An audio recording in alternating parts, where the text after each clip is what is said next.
Selebriti Kalina Oktaharani tak terima dirinya dituding telah melakukan tindakan asusila oleh Vicky Prasetyo. Akibatnya, ia pun melayangkan somasi kepada mantan suaminya tersebut.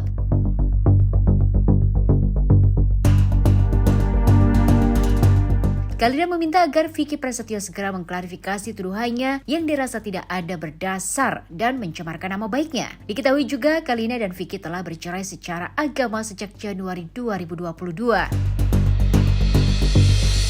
Lantas, langkah lanjut seperti apakah yang akan dilakukan Kalina jika somasinya tidak ditanggapi oleh Vicky Prasetyo?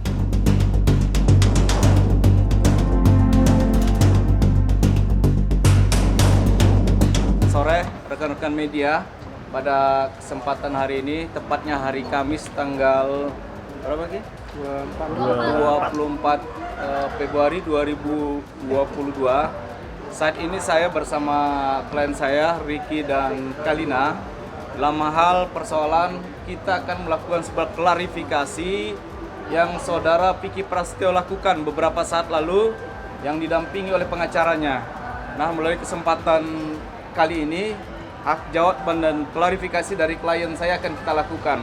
Berkenaan dengan tuduhan dan fitnah yang keji, kita melihat bahwa apa yang disampaikan, dituduhkan kepada Kalina maupun saudara Ricky itu sama sekali tidak benar. Saya minta nanti secara runtut klien saya, Ricky dan Kalina untuk menjelaskan kronologis apa yang disampaikan oleh saudara Vicky Prasetyo, apa yang disampaikan bukti-bukti pengacaranya itu semua tidak benar. Hari ini kita bantah dengan bukti, dengan fakta yang akan disampaikan oleh klien saya. Saya minta pertama, saudara Ricky untuk menjelaskan dari awal persoalan sehingga beliau ikut terlibat dalam persoalan ini. Padahal secara sederhana dari Kalina ini sebenarnya fair-fair saja, persoalan rumah tangga ini tidak perlu dipublish dan saling menjelekkan. Ini persoalan rumah tangga yang dijalani oleh Kalina, tapi ini sudah banyak melibatkan orang-orang dan dirugikan.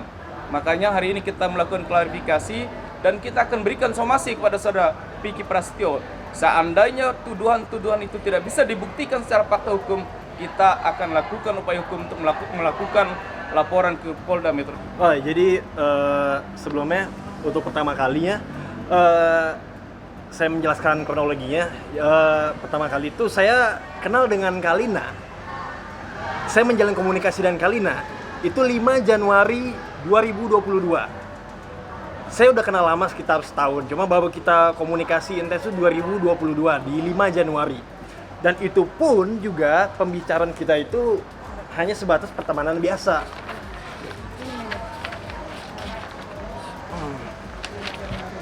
Ya. Hanya seperti ini. Ini percakapan 5 Januari 2022. Sekedar say hello biasa aja loh.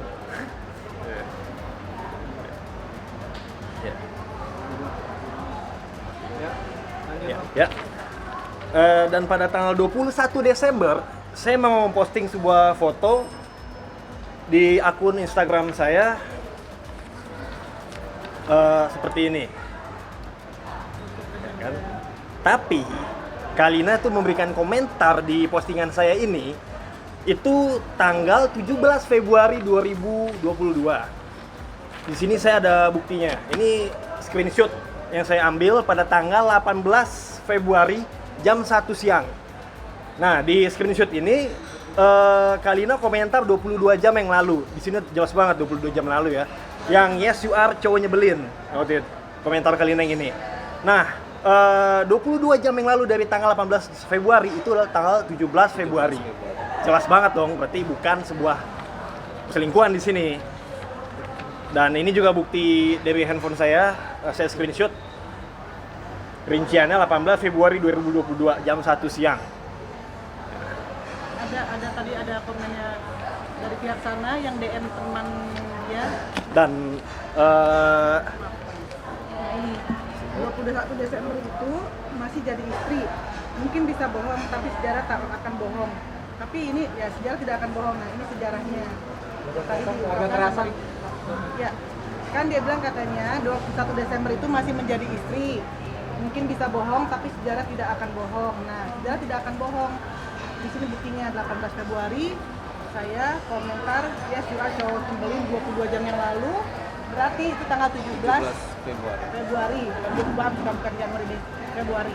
Jadi tanggal 21 Desember yang dibilang saya masih menjadi istri, memang saya masih menjadi istrinya, tapi saya cerai di 10 Januari dan tanggal 18 Februari saya sudah tidak ada ikatan apapun bersama. Belum peristiwa Vicky menceraikan saudara Kalina juga sudah berulang-ulang kali Vicky juga mentalak saudara Kalina. Bahkan peristiwa rujuk itu juga tidak pernah dilakukan. Nanti bisa dijelaskan secara gamblang dan saksi pada saat Vicky Prasetyo mentalak. Oh, yang waktu itu ya, yang berantem berdua Vicky di Cikarang. Ya, itu lagi waktu apa? Gue diceraikan? Waktu nikahan adiknya itu mereka emang sebenarnya sih bukan urusan saya juga ya, cuman memang posisi saya lagi ada di situ. Jadi mungkin ada perdebatan antara Kalina sama Vicky. Jadi di situ Vicky bilang mau udahan sama Kalina. Terus aku juga ngasih advice ke Kalinanya, kalau emang nggak kuat ya jangan dilanjutin, kalau kuat lanjutin, kalau enggak ya jangan dilanjutin. Buat aku ngomong kayak gitu, Vicky juga tahu. Itu aja sih sebenarnya. Enggak, pas lagi saat dia mentalak kan ada kamu tuh, dia ngomong gimana tuh? Ya mau udahan aja, kita udahan aja, masing-masing aja. Itu November kalau nggak salah tanggal 29 deh pas adiknya nikah. Ya kan waktu dia bilang dia ngucapin namanya akan menceraikan Eri Oktarani, binti ini ke depan kamu kan, saksi kamu kan waktu itu kan, mentalak satu ya kan? Ya, talak satu karena kan waktu aku ngurusin nikahannya Kalina sama Vicky itu kan bukan nikah secara ini ya, negara ya, nikah Agama. nikahnya itu ya secara agama. Jadi sebenarnya kalau karena di situnya mereka juga lagi mereka lagi ribut, juga nggak ribut sih, mungkin lagi bersetingkah berbeda pendapat, jadinya ya kebetulan aku posisinya ada di situ.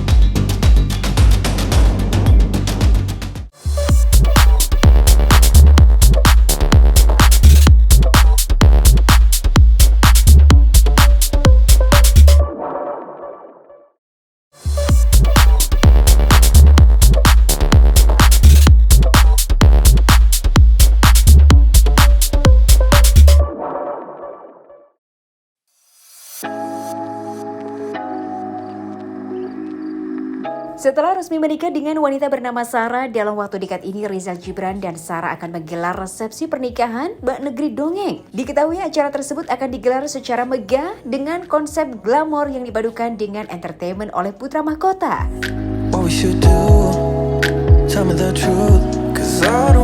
Rizal mengungkapkan jika acaranya akan dihadiri oleh artis-artis yang hingga kini namanya masih dirahasiakan agar menjadi kejutan.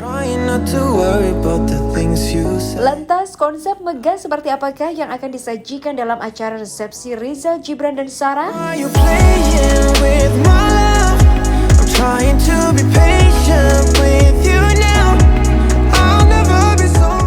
Konsep yang kita buat untuk desain, ini ada kastil. Kita buat kastil kemarin antara Maroko sama kastil, ini contohnya. Lalu di dalam kastil ini desain yang kami buat dari Alam Decoration, karena kami selalu memberikan hasil yang maksimal. Jadi di dalam kastil ini, kalau kita lihat ini desain kami, ini adalah warna-warna silver, ini adalah LED.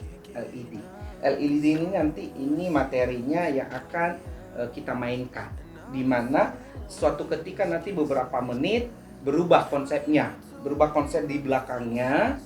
Contohnya main di area taman atau area timur tengah atau area kastil-kastil, atau konsepnya di belakangnya kita bisa main garden atau air terjun seperti itu. Nah, ini materinya nanti yang kita akan sepakati bersama.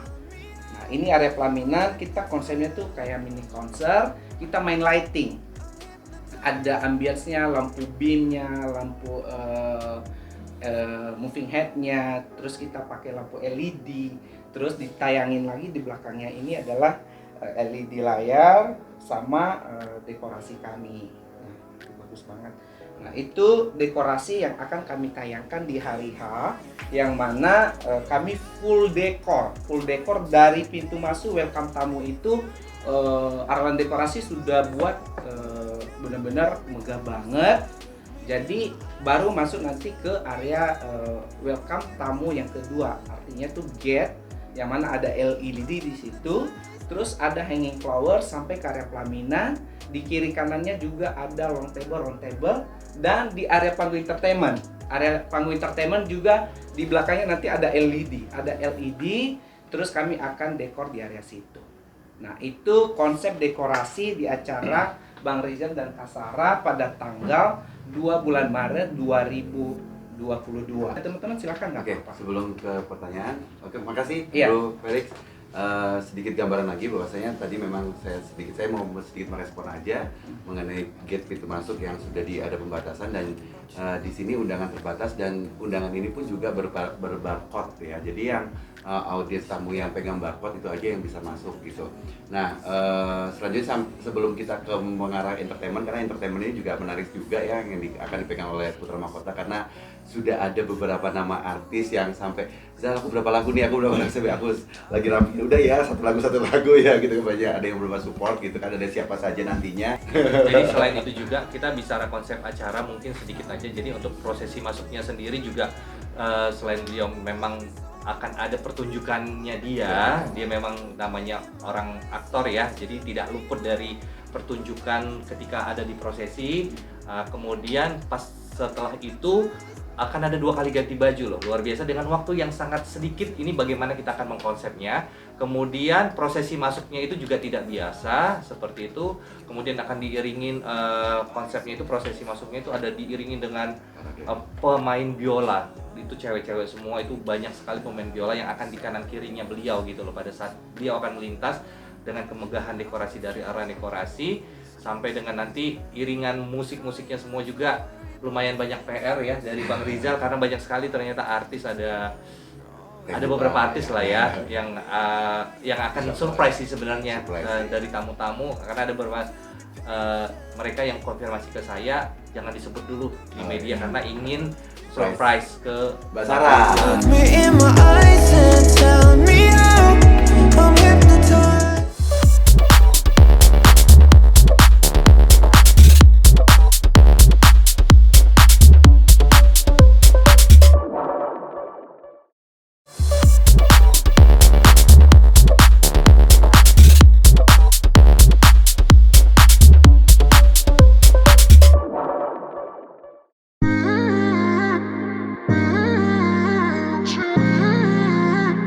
Pasangan muda Aditya Zoni dan Yasmin Owe menyatakan telah menikah secara agama sejak Desember 2021. Aditya mengatakan bahwa pernikahannya tersebut hanya dihadiri oleh keluarga inti saja. Keduanya juga memutuskan untuk menikah secara agama agar tidak menimbulkan fitnah. Selain itu, surat-surat Yasmin yang belum lengkap lantaran dirinya berasal dari warga negara asing juga menjadi faktor keduanya belum bisa melaksanakan pernikahan secara negara.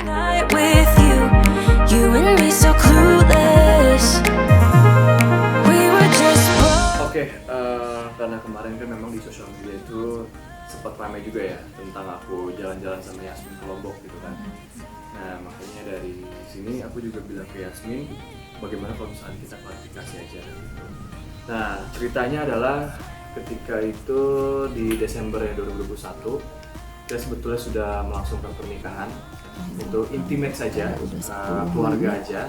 Nanti foto-fotonya bisa kita share juga, dan bahkan ada videonya juga ya. Nah, terus kenapa kita menyembunyikan ini waktu itu gitu. Pada saat itu kita mikirnya kita lagi menghandle untuk resepsinya di Indonesia, tapi karena terhalang dengan surat-surat Yasmin yang belum lengkap dan ada beberapa yang harus dilengkapin dan itu butuh waktu karena kan Yasmin WNA seperti itu. Jadi memang kita udah berunding keluarga juga, 2 keluarga, keluarganya Yasmin, keluarga aku juga, dan kita sepakat untuk melaksanakan resepsinya nanti di bulan Mei seperti itu gitu. Dan akhirnya kita melangsungkan pernikahan secara intimate lah, secara keluarga aja yang datang, karena yang kita pikir lebih baik sah dulu gitu kan, daripada nanti ada pergunjingan dan terus ada ada orang salah tangkap dan lain-lain gitu loh. Makanya lebih baik kita melakukan pernikahan secara private dulu gitu sih. Gak ada sih, aku mau ikut aja karena ya halal kan, Ya. why not gitu. Karena itu kebaikan lah kalau Iya, menurut aku kebaikan. gitu loh. Dan untuk apalagi di tunda gitu kan. Dan apalagi kan kemarin itu kita takutnya adalah kita belum menikah tapi kita udah jalan-jalan, udah sering berdua, ya tanggapan orang lain kan berbeda nanti. Dan kita juga nggak klarifikasi seperti ini, makanya sekarang kita klarifikasi gitu loh. Dan menurut aku sih nggak ada salahnya, ini kan kebaikan. Oke, ya dan kita keluarga kita juga udah saling memberikan solusinya, yaitu kita menikah secara agama. Dan kalau menurut saya itu lebih baik karena itu sah dan itu adalah kebaikan. Yang aku bilang tadi, karena kan memang rencananya kita memang menikah secara agama dulu nih, gitu kan. Selagi kita lagi ngurusin surat-surat untuk pernikahan negara dan resepsinya, gitu kan. Tapi kan memang ada kendala, gitu kan. Dan alhamdulillah sih, karena kita memang sudah menikah secara agama, terus kita udah nggak masalah lagi gitu, ada beban di hati kita seperti itu. Untuk ngomonginnya ke keluarga Yasmin memang cukup berat banget ya, kayak Mama Yasmin kan pengennya langsung menikah secara agama pun, negara pun gitu, dan langsung disiarkan dan lain-lain gitu. Tapi kan memang dengan keadaan yang seperti ini, COVID terus melonjak, dan akhirnya kita memutuskan untuk ya udah menikah secara agama dulu, nanti kita akan resepsinya di bulan ini, gitu kan. Dan terus karena ada kendala lagi, keluarganya Yasmin harus pulang ke Malaysia karena memang ada pekerjaan yang nggak boleh ditinggalin sama mereka, dan mereka harus pulang ke Malaysia, jadi mereka nggak bisa nunggu lama-lama. Where did it end? Hanging on those strings, unable to bend. I never listened, trying to prove it. Tampak semakin mesra setelah menikah secara agama. Kini Yasmin dan Aditya menjalani hidupnya setelah menikah dengan bahagia. Lantas apakah setelah menikah secara agama, keduanya telah merencanakan program untuk segera memiliki momongan dalam waktu dekat? We were just broken, shattered, singing along to nothing matters. Alhamdulillah, aku ya seneng banget gitu. Aku juga jadi istrinya, dan ya emang aku mau sih, memang mau nikah. Alhamdulillah lah, aku juga setuju gitu. Itu aja yang bisa bikin aku bahagia, senang gitu. Kalau menurut aku bisa jawab itu karena memang itu adalah hadiah dari Allah juga ya. Jadi memang apapun itu rezeki juga dari Allah, apapun yang terjadi ya aku akan tetap mensyukuri itu. Entah Yasmin sebelum resepsi sudah hamil ya, itu aku juga senang gitu, syukur banget gitu kan. Kalau belum juga syukur. Jadi memang aku ya itu hadiah dari Allah, kenapa kita harus nolak kan gitu. Siap nggak siap, harus siap.